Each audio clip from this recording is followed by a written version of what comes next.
أشهد أن محمدا رسول الله. بسم الله والحمد لله والصلاة والسلام على رسول الله sallallahu alayhi wa sallam. Mes chers frères, mes chères sœurs, nous allons aborder un sujet qui est très important et qui concerne chacune et chacun d'entre nous et qui fait partie des piliers de l'islam. Ce sujet, c'est la zakat, l'aumône légale.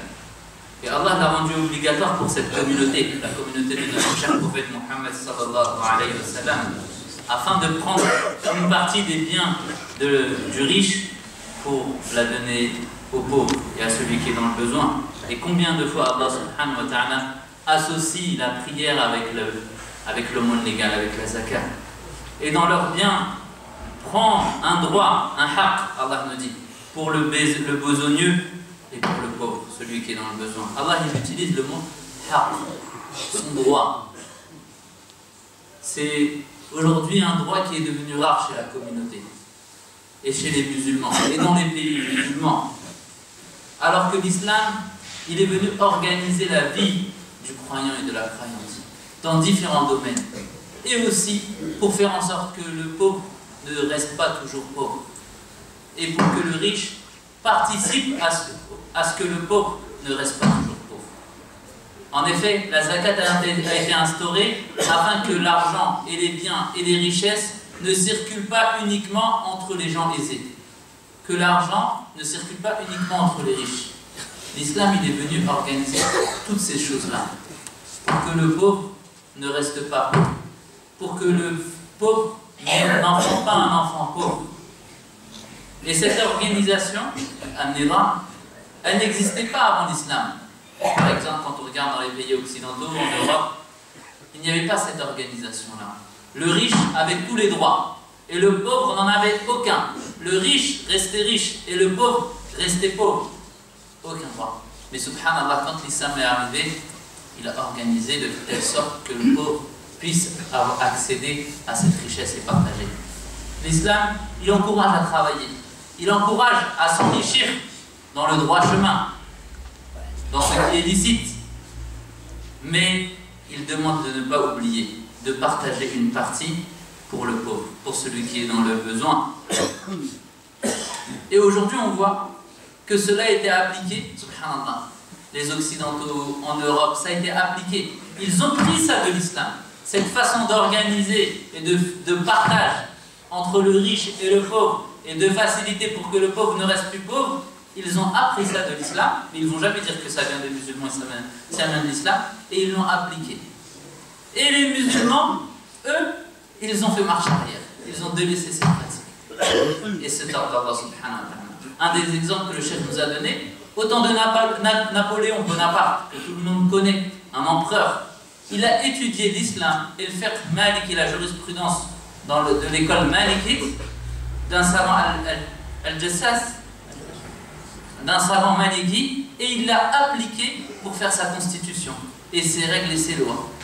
Subhanallah. Ils l'ont appliqué jusqu'à aujourd'hui. Dans la constitution, dans les lois, on va trouver des choses qui sont tirées de l'islam et tirées de l'enseignement de notre cher prophète sallallahu alayhi wa sallam. Al-Haqq, c'est un droit pour lui, dans différents domaines. Et les Occidentaux, ils ont appliqué cette organisation. Alors que les musulmans, malheureusement, sont revenus en arrière. Le pauvre, le père pauvre, hérite un fils pauvre. Alors que la zakat, non, elle fait en sorte que la personne ne devient plus pauvre. C'est ça qui est demandé. Et pourquoi les pays musulmans vivent en turbulence, en instabilité? C'est parce que ce nizam de la zakat, cette organisation de l'aumône légale, elle a été délaissée. Même un pays non musulman qui applique ces principes-là, il va vivre dans la stabilité. C'est ce qu'on voit aujourd'hui. Parce que le pauvre, quand il vit, il est toujours soucieux, toujours dans le besoin. Quand il vient, le musulman pauvre, regardez dans les pays musulmans, quand il vient à Ramadan, il doit réfléchir comment passer un bon Ramadan et nourrir sa famille. L'Eid, de la même façon, comment il va faire pour sacrifier la rentrée scolaire pour ses enfants. Il est toujours dans le besoin. Et l'islam, il est venu pour l'aider. Et subhanallah, nous ici en Europe, on ne pense pas à ces choses-là. Même la personne qui est pauvre et qui est dans une situation difficile, au minimum, a des allocations qui le permettent de vivre et de faire en sorte de ne pas penser à ses besoins, à ce besoin primaire. Donc mes chers frères, mes chères sœurs, ça, l'aumône légale, c'est un droit qu'Allah nous a donné. Et chacun d'entre nous, il doit avoir un regard sur les gens qui sont dans le besoin. Et souvent, on dit cette parole-là, que si la communauté musulmane sortirait la zakat, l'aumône légale qu'elle devrait sortir, alors il n'existerait plus de pauvres dans le monde. Dans les pays musulmans, il n'y aurait plus de gens qui seraient dans le besoin. Si simplement la zakat, cette aumône légale, qui n'est pas une... c'est un droit, subhanallah, que la personne devrait sortir, il n'y aurait plus de pauvres sur terre. Et ça, la preuve en est telle, quand on regarde et on revient aux sources. Un des grands califes de l'islam, Omar ibn Abdul Aziz, radiallahu anhu, qui est descendant de Omar ibn al-Khattab, il avait un tel royaume, il gouvernait de telles contrées avec justice, à tel point qu'il n'y avait plus de pauvres sur terre, dans son royaume. À tel point que tout le monde voulait sortir la zakat, il courait, il cherchait, les gens cherchaient à qui donner, mais il n'y avait plus personne pour recevoir. Imaginez-vous, plus de pauvres, tellement que c'était une vie avec justice, il n'y avait plus de pauvres pour recevoir cette zakat. Alors ils ont fait, subhanallah, comme il n'y avait plus de pauvres, ils se sont dit, on va marier les célibataires, on va les marier, on va les aider. Ils sont passés à une étape suivante. Et ça, c'est arrivé au temps de Omar ibn Abdul Aziz. Quand il voyait un nuage passer, il dit, tombe où tu veux, car je sais que les fruits qui vont en sortir de ta pluie, ils vont arriver au trésor public. Maintenant, une partie de l'aumône qui est tirée de ses richesses, elle va arriver dans le trésor public qu'on va partager pour les pauvres et ceux qui sont dans le besoin. Regardez quel exemple il nous donne. Et ça, c'est de la même façon. Quand la justice est appliquée et quand les gens donnent la zakat et l'aumône, alors il n'y aura plus de pauvres. Il n'y aura plus de voleurs aussi. Les gens ne vont pas vouloir voler. Il n'y aura plus d'aide entre les gens. Et c'est ce qui s'est passé au temps de Omar ibn Abdul Aziz. Pourquoi? Parce qu'il a gouverné avec justice. Il y a un célèbre dicton qui dit la justice, c'est la base de la royauté, ou c'est la base du pouvoir. Quand on gouverne avec justice, alors on ne craint pas de turbulence dans son pays. Un pays stable, c'est quand les gouverneurs sont justes, quand les gens sont justes. Et un exemple, Omar ibn al-Khattab, radiallahu anhu, le deuxième calife de l'islam, à l'époque où il gouvernait les musulmans. Un homme est venu à la Médine qui n'était pas musulman. Il est venu chercher Omar. Il a dit, je veux voir le chef des musulmans, le roi des musulmans, je veux le voir où il est. Alors on lui a dit, va à côté d'un arbre, il est en train de se reposer. Il l'a trouvé sous un arbre, par terre. Le roi des musulmans, le chef des musulmans en train de se reposer, dormir dans un sommeil profond, à tel point qu'il y avait de la bave qui sortait. Il a dit une parole que chacun d'entre nous doit apprendre et doit connaître, et que si les musulmans appliquaient ça dans leur vie, et les chefs et les gouvernants appliquaient, il n'y aurait plus de problème dans ces pays-là.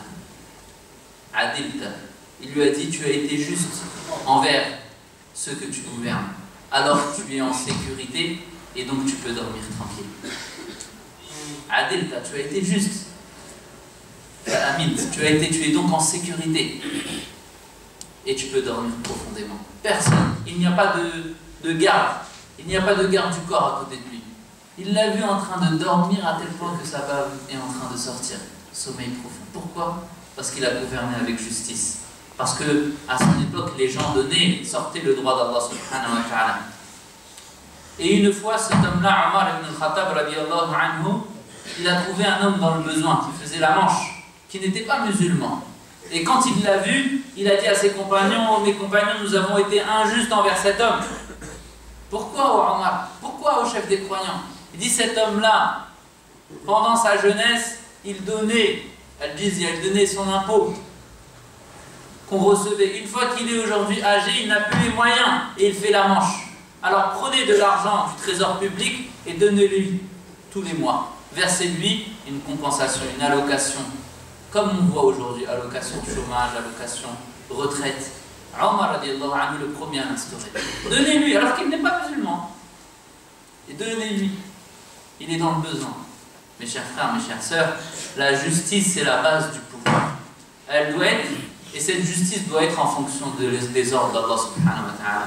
Et parmi ces ordres, c'est l'aumône légale, al-zakat, qu'Allah nous demande de sortir comme un droit. Si les musulmans appliquent la zakat dans leur richesse, regardez dans tous les pays musulmans, la plupart des pays musulmans, c'est les pays les plus riches en sources, matières premières, pétrole, gaz, phosphate, etc., etc. Si on sortirait la zakat, alors ce serait une cause de stabilité dans le pays. Et une cause, grâce à cela, il n'y aurait pas de pauvres sur cette terre-là.